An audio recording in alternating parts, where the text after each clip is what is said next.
Assalamualaikum warahmatullahi wabarakatuh.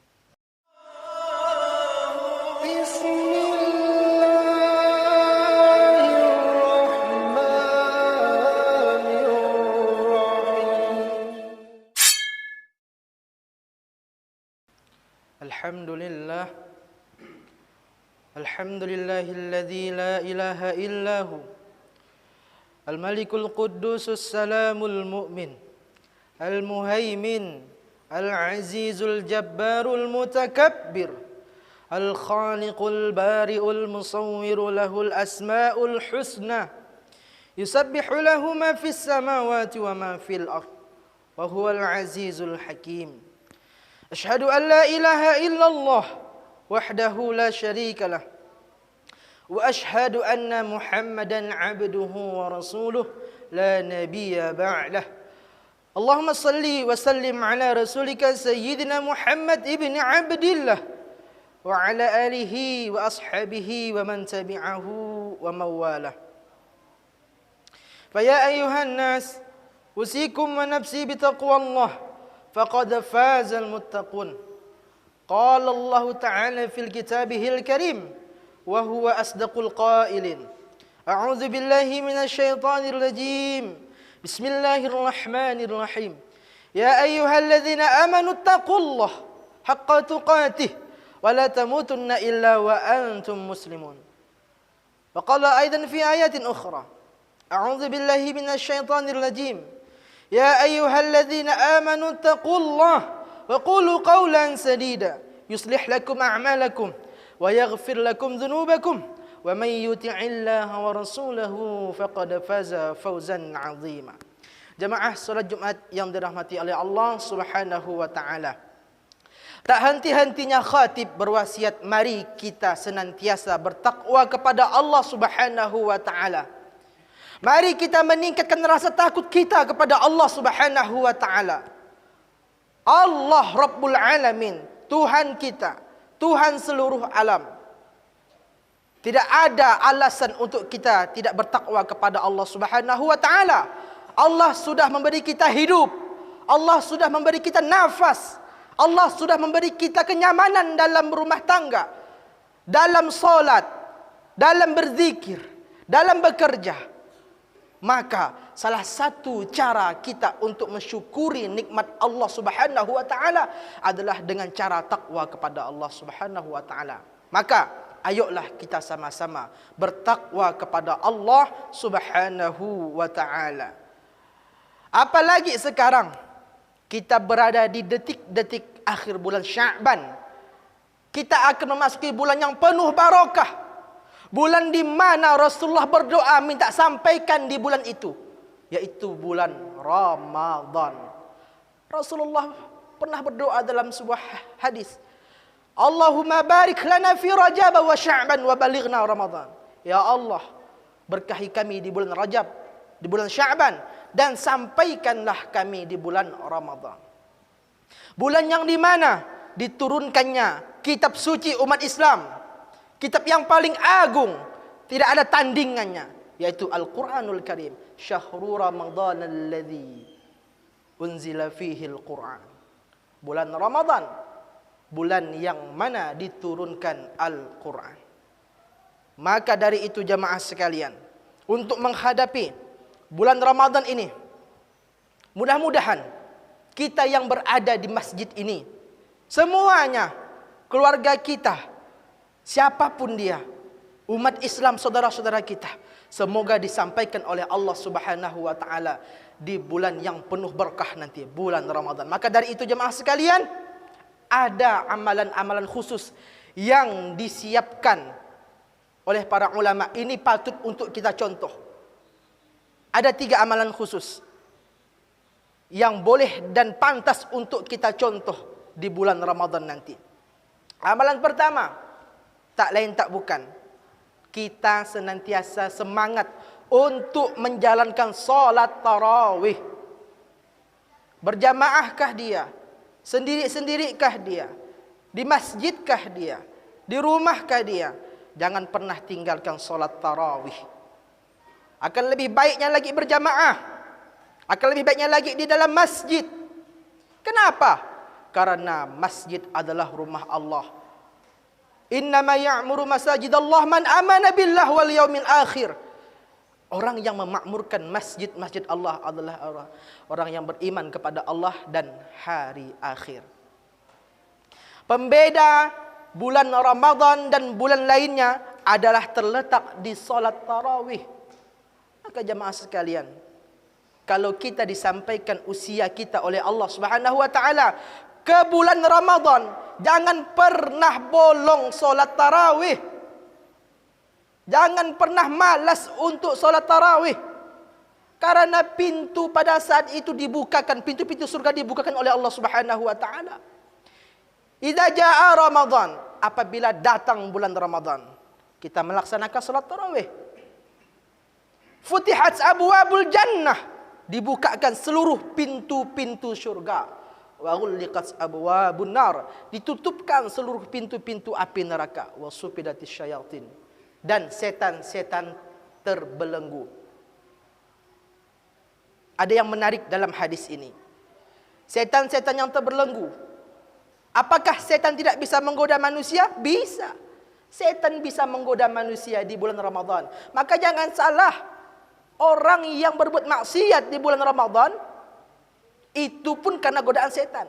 Apa makna hadis setan terbelenggu? Imam Nawawi menjelaskan dalam kitab Al-Minhaj Syarah Sahih Muslim Ibnu Hajjaj, maksud dari hadis setan terbelenggu di bulan Ramadan, setan gugup, setan takut, setan tak bisa berkata apa-apa. Setan ketakutan, gugup ketika melihat kita berpuasa. Itu makna setan terbelenggu. Maka kalau ada orang yang bermaksiat di bulan Ramadan, itu pun tak lepas dari godaan setan. Kenapa? Karena imannya lemah. Kenapa imannya lemah? Karena tidak berpuasa. Kenapa lagi? Karena tak banyak solat tarawih. Kenapa lagi? Karena jarang baca Quran. Maka dari itu jemaah yang dirahmati oleh Allah Subhanahu wa taala, nanti ketika masuk bulan Ramadan, jangan pernah tinggalkan amal-amal ibadah, maupun yang wajib maupun yang sunnah.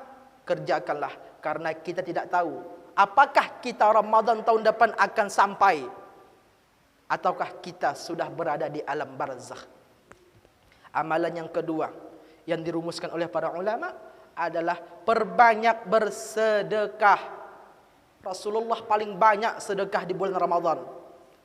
Maka dari itu jamaah yang dirahmati oleh Allah Subhanahu wa taala, salah satu tongkat untuk menolong Islam adalah melalui struktur ekonomi.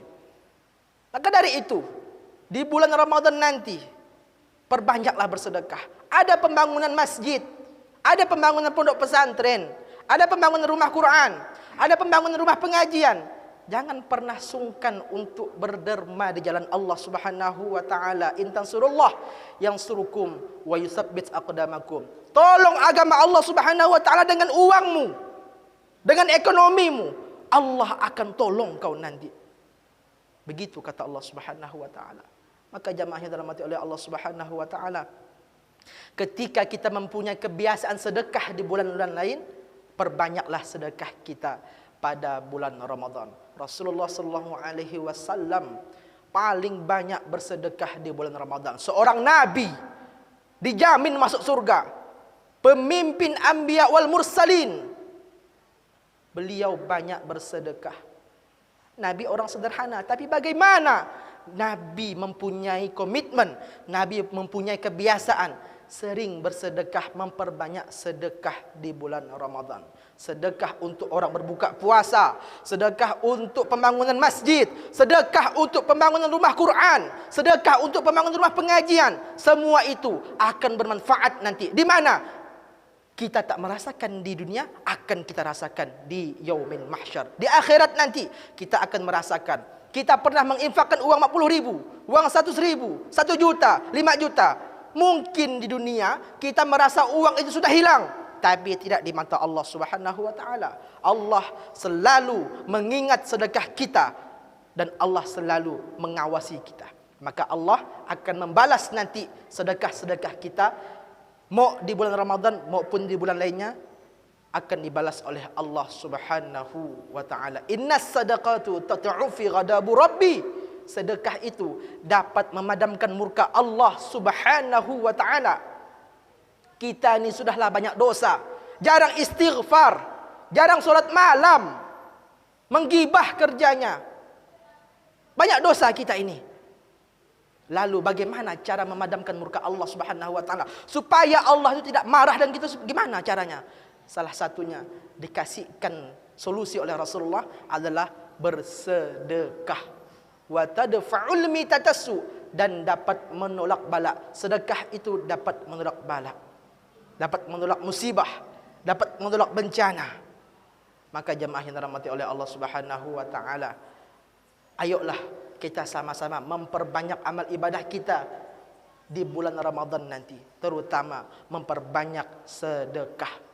Lalu yang ketiga, amalan khusus yang dianjurkan oleh para ulama di bulan Ramadan adalah membaca Al-Quran. Perbanyak membaca Al-Quran. Imam Nawawi mengatakan dalam kitab Al-Adhkar, seafdal-afdalnya zikir adalah membaca Al-Quran. Luar biasa jemaah sekalian. Rasulullah SAW mengkhatamkan Quran di bulan Ramadan bukan tanggung-tanggung. Banyak sekali. Imam Syafi'i mengkhatamkan Al-Quran dalam solat di bulan Ramadan. Kita mungkin bukan orang yang soleh, kita adalah orang yang salah. Amalan orang salah adalah memperbanyak zikir pada Allah Subhanahu wa ta'ala. Kita memang tidak dapat mengkhatamkan Quran di dalam solat, tapi insya Allah kita dapat mengkhatamkan Quran di bulan Ramadan nanti, walaupun 1 kali. Lebih banyak lagi 2 kali, lebih banyak lagi 3 kali, lebih banyak lagi 4 kali, sampailah kita di mana batas kemampuan kita untuk mengkhatamkan Quran. Inna hadhihi qalaba tasda'u kama yasda'u hadidul idza asabahul ma, kata Rasulullah. Hati manusia itu berkarat, berkarat seperti besi yang kena air. Hati manusia seperti itu, kata Rasulullah. Jadi para sahabat bertanya, ya Rasulullah, wa majilauha ya Rasulullah, bagaimana cara membersihkannya ya Rasulullah? Kata Rasulullah apa? Kathratul dzikril maut wa tilawatil Quran. Banyak-banyak mengingat kematian dan memperbanyak membaca Al-Quran.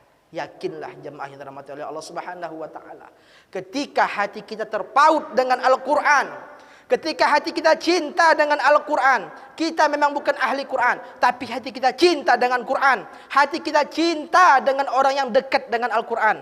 Hati kita cinta dengan pondok-pondok pesantren yang menghafal Al-Quran. Kita akan dimuliakan oleh Allah Subhanahu wa ta'ala. Kenapa? Karena setiap sesuatu yang berhubungan dengan Al-Quran akan dimuliakan oleh Allah Subhanahu wa ta'ala. Maka jemaah yang dirahmati oleh Allah Subhanahu wa ta'ala, ayo perbanyak kita membaca Al-Quran nanti di bulan Ramadan. Supaya apa? Supaya lisan kita terbiasa. Supaya lisan kita terbiasa untuk berzikir pada Allah. Lisan kita tidak kaku untuk menyebut Allah, tak kaku membaca Al-Quran. Koreksi diri kita masing-masing. Al-Quran itu lapuk dimakan rayap dalam lemari itu. Al-Quran itu sudah koyak mengoyak. Kenapa? Karena sering tak dibaca. Jemaah yang dirahmati oleh Allah Subhanahu wa ta'ala, ayo kita sama-sama mempertingkatkan amal ibadah kita di bulan Ramadan ini. Kenapa? Karena kita tak tahu Ramadan tahun depan ini kita masih hidup atau tidak. Maka dari itu jemaah sekalian, jangan merasa aman, jangan merasa bangga, jangan merasa aman dari usia, karena usia tak tahu kita. Hari ini kita bisa bernapas, bisa makan, bisa minum, bisa berkumpul dengan istri anak saudara kita. Belum tentu besok kita akan berkumpul bersama mereka. Belum tentu kita besok akan bisa makan di dunia ini. Mana tahu besok daging kita akan dimakan cacing tanah.